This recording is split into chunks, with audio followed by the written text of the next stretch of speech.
का एक गीत गाने जा रही हूँ। बेटियों को जब नहलाया जाता है तब का गीत है। अगर आपको पसंद आए तो लाइक करें, शेयर करें, सब्सक्राइब करें और कमेंट करके बताएं कि मैं कैसे गाई हूँ।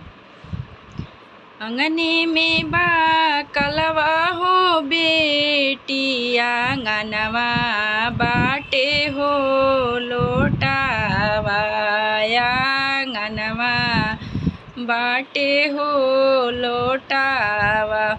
जल्दी से नहाला हो बेटी, सजन अइला हो दुआरावा, सजन अइला हो दुआरावा। उठत नइखे लोटवा हो यामा, चलत नइखे हो कालावा, चलत नइखे हो कालावा।